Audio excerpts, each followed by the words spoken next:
In early July, while the public thought the royal family was enjoying a quiet summer, a meeting took place that was never meant to be known. Inside a private room at Buckingham Palace, senior royal aides gathered, but not for tea and polite conversation.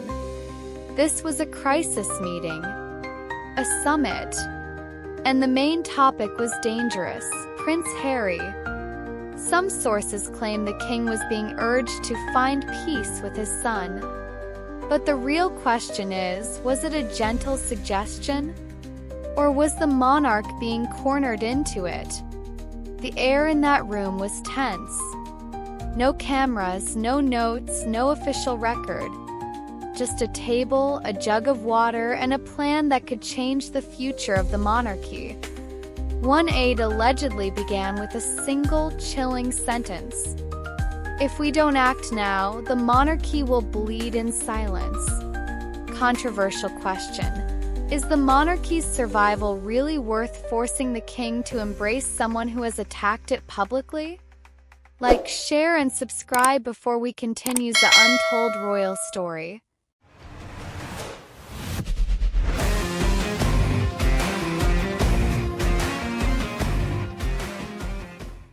King, insiders say, had been deeply hurt.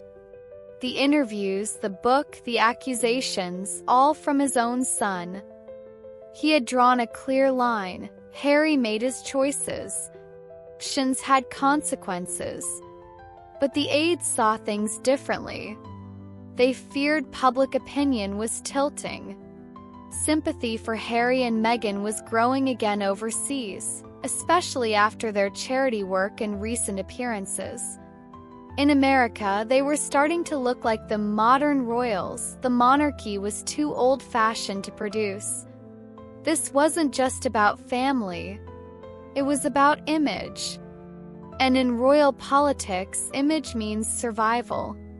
King, however, did not like being told what to do. One aide reportedly said he leaned back in his chair and muttered, "You speak of strategy, I speak of dignity."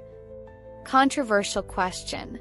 Should a king follow his heart, or should he surrender to public opinion to protect the throne? The July summit wasn't a casual conversation. It was a carefully staged intervention. The aides came armed with briefing papers, poll numbers, and talking points to persuade the king that reconciliation was not just desirable, it was necessary. They argued that a King Harry narrative was growing online. They claimed that if the public began to believe Harry was a victim of royal cruelty, the monarchy's reputation could crumble faster than anyone expected. The plan? A controlled meeting between father and son. No press at first, just a private photo later, smiling, maybe even embracing, to be released at the right time. A single image could send a global message: this family heals. But behind that smile would be the truth. Reconciliation, not out of love, but out of strategy. Controversial question. If reconciliation is fake but saves the monarchy, is it still the right thing to do? King reportedly pushed back. He questioned whether Harry could even be trusted to keep private talks private.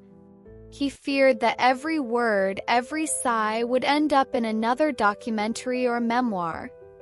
An aide is said to have replied, "Sir, trust is a risk we must take, or the cost will be far greater." Those words didn't sit well. King is not a man who takes orders. The palace may be full of advisors, but in his mind, he is the crown. And the crown doesn't bend easily. 4 hours, the meeting dragged on. Voices rose, tempers flared. In the end, there was no final decision, but the pressure was mounting and the aides knew it. Controversial question. Should the king gamble with national trust to repair personal relationships?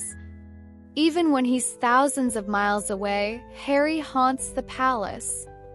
Every headline, every public appearance, every podcast he and Meghan produce becomes part of the monarchy's story, whether the king wants it or not.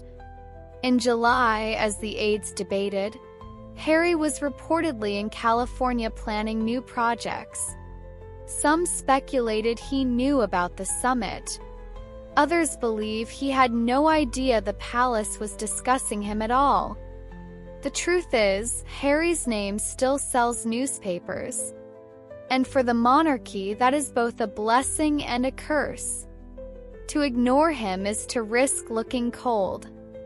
To embrace him is to risk looking weak. Controversial question. Has Harry already won simply by staying in the headlines? The July summit ended without a public outcome. But insiders claim the pressure on the king hasn't stopped. Some believe a secret plan is already in motion. A chance meeting between father and son later this year. Smiles for the cameras. A handshake for history. Others say the king will resist until the end. That he will not be pushed into a reunion that feels like surrender.